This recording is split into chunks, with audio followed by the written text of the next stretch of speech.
戦国ダイナスティ弓の作成のために仕立て屋と仮小屋を建設しまた少し建物が増えた我が村。関村のお里も仲良くなったし、ダイナスティレベルを上げてさらに町を発展させるぞー。まずは鉄在庫が心もとなかったので、がっつり採掘に行くことにしました。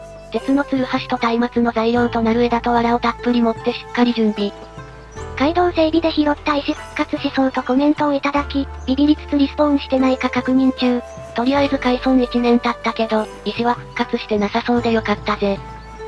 そんで前に見つけた採掘できそうな洞窟に向かってたら、逃げない鹿を発見。近くで見ると結構可愛い。鹿をめでた後洞窟に到着。さあ穴掘りの始まりだ。よし鉄交渉発見。根こそぎ採掘だー。と思ったんだけど大きな石交渉が道塞いでるの忘れてた。大きな石交渉は鋼のツルハシでないと掘れんのじゃ。仕方ない、岩崎村の行動で採掘するぞー。元気なのはいいことだが変な走り方すな。へへ。穴掘りに来たら入り口で穴掘ってる土肥が。こらそこの土肥腰をカクカクしない、バンされちゃうでしょ。てかお前もじっくり見んなよ、そっとしとけよ。あ、すっきりしたみたい。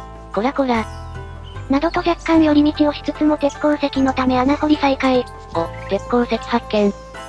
ビャービャービャービャーバーバーバー。暗闇の中、男は無心で穴を掘った。十分なスペースがない。インベントリーいっぱいに鉄鉱石ゲット。装備スロットで装備すればまだ掘れる。限界まで掘り続けよう。小技入りまーす。こうして合計600個の鉄鉱石を確保。これで当面鉄に困ることはなさそうだぜ。やっと出れた。じゃ荷物もいっぱいだし村に帰りましょ。大量の鉄を持って全力ダッシュだ。そして村に帰る途中で避難民のメココちゃんに遭遇。話を聞くと小さな森の生まれで、ご両親が結婚相手を決めようとしたのが気に入らず村を出てきた模様。僕たちと一緒に暮らそう。5人目の村人、ゲットだぜ。ちょうど小さな家に一軒空き家があったので、早速メココちゃんを割り当て。これで村の空き家が全部埋まったから、暇な時に建てた方がいいかもな。そして深夜に村に到着し、ダイナスティ倉庫に鉄鉱石をねじ込み。鉄の斧とかも作り放題だぜ。ちなみに粘土や石もたんまりあります。建材で使うとはいえ多すぎね。さてメココちゃんには小さな橋とか建てて、ダイナスティレベル上げしてもらいましょ。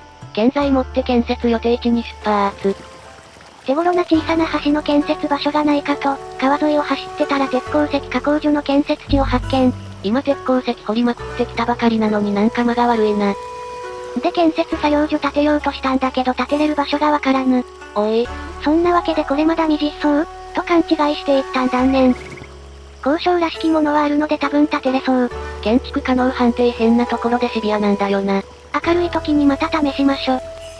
交渉を諦め川を遡上すると大きな橋の建設地を発見。奥にぼんやり見えてるあれか。これも小さな橋と同様、建設作業場近くに建設すれば建設 OK みたい。今度は無事建設予定地確保成功。ここもやや微妙判定だったぜ。で作業所建てたら建材がマジエグい。人員も6人必要？村人総出でも足りないよ。時間はかかりそうだけど少数でやってもらうとかもできるんかな？まずは200個石集め。村から50個持ってきてたけどまさかこんなにいっぱい必要だとは。まあその辺に落ちてるから頑張って拾え。そしてお昼になってやっと石200個クリア。次は枝100本だ。枝は村からいっぱい持ってきてたから、ちょっと取るだけでいけるよ。その辺の茂みをむしって枝確保。地味な作業が続いております。はい次は藁300です。多すぎだろ。村から100くらい持ってきてたけど残り200。これはちょっとした地獄だぞ。でも石拾いの時にススキいっぱい生えてた場所見つけたから採取はできるよ。これなら藁200も大丈夫。そしてむしったススキをこねこねして藁にします。この工程地味にめんどい。そういえば草を鎌で刈らないのとコメントいただいたので鎌作ろうとしたらまだロックされてました。よって草を素手で集めろー。僕のこの手がやがてうなる。お前をむしれと輝き叫ぶ。必殺シャイニングフィンガー。いけー。こらこら。草にでは来地なので400ほどの草をむしりました。まだ終わってない。ちゃんと草をこねこねして藁にしなさい。男は無心で手をこねこねしたのであった。しばらくして。やったー。やっと藁300終わったー。はいお次は丸太120本です。40本くらい木を切り倒すだけの簡単なお仕事。全然簡単じゃないよ。さあこの周囲の木をすべて切り倒すのだー。うおー、これがヤマトオノコの生き様じゃあ。もうこれ明らかに一人でやる作業量じゃねえよ。もう夜になっちゃったけどなんとか丸太120納品終わりました。では板240枚よろしく。平民の持ちたる国、そこは無限労働地獄。そして板を作るため伐採を続けてたら、草むらに避難民の花さんを発見。旦那さんと一緒に平民の持ちたる国で合流する予定だったが、旦那さんの姿が見当たらないとのこと。とりあえずうちの村来る？こんな感じで安請け合いしたが、男はこの時村に空き家がないことを失念していた。まあ家なんて後で作ればいいよ。あとちょっとなんだから大橋建設の板作りましょ。かしこまりそうろう。ああ、しまった季節が終わった。板あとちょっとだったのに間に合わず。まあ後で板持ってきましょ。この櫓はさゆり姉に依頼してたやつかな？後で完成品を見に行こうぜ。で季節が夏に変わったことで悲しい事実が発覚。家を割り当ててなかった花さん、消滅しました。空き家ないのに移住の許可なんか出したりするから。すんませんでした。しかもなぜか障子の狩猟区への場所に飛ばされてるし、ほんと色々やらかした感があるよ。とりあえず大橋の建設準備に戻ろう。と大橋に向かう途中で櫓の建設地を発見。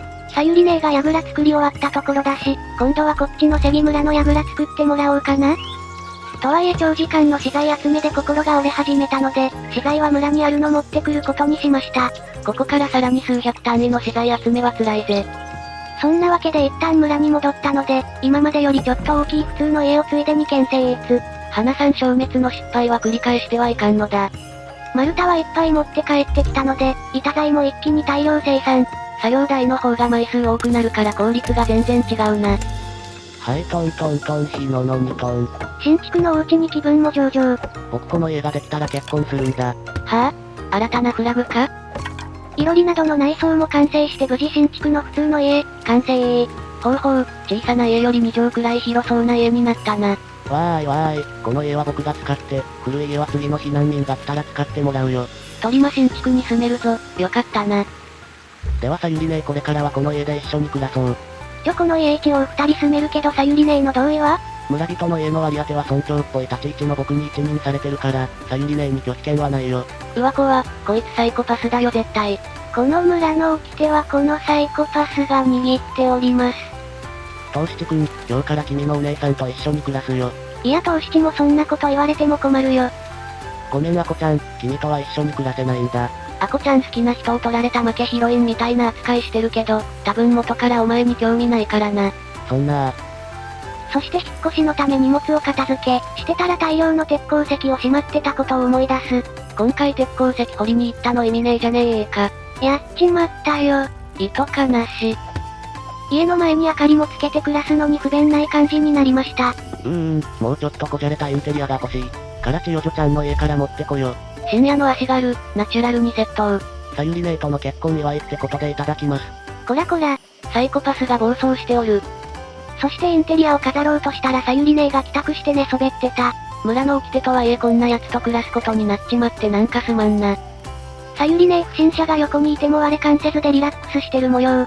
なかなかの女傑である。匠のコーディネートでラグジュアリーな素敵空間となりました。いや第2酒瓶とか置いただけでしょ。全体的に、暗い。さあもう夜も遅いし、たまには家で休みましょ。今夜はさゆり姉との初めての夜。ふんす。おいバカそれは本当にバンされるやつだからやめろ。いや家の中なんで農民の服に着替えようとしただけです。拾った布も着てみます。なんで急に早口なの？怪しい。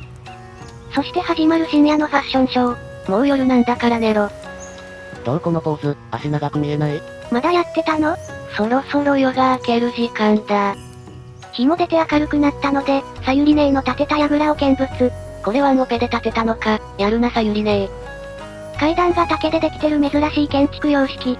そこはかとなく漂うパチモン日本酒。でてっぺんからの景色はこんな感じ。ふむ、あの辺が僕の村かな？ここからなら海からの外敵の侵入もわかりやすいし、ちゃんと物見櫓として機能しそうだな。でも監視する人がいないけどね。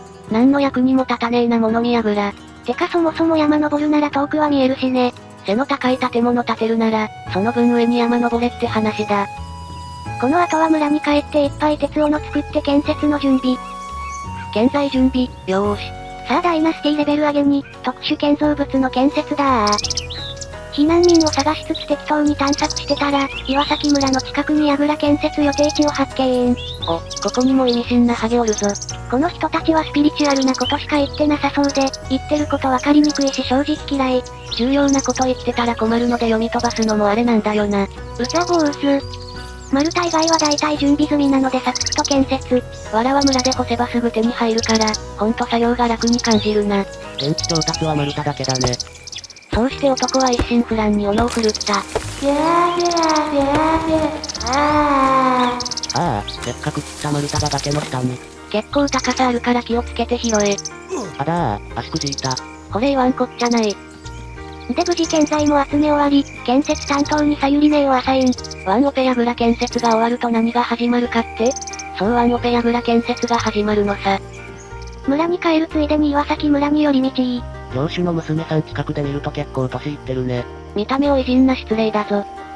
余った枝なんかを商人に売りつけようとしたら、彫刻された石などを発見。確か石のアンドンとかの建材だったかな？で岩崎村にも小さな橋の建設地があったので、手持ちの材料で作れるところまで建設。男の肉体労働は今日も深夜まで続いた。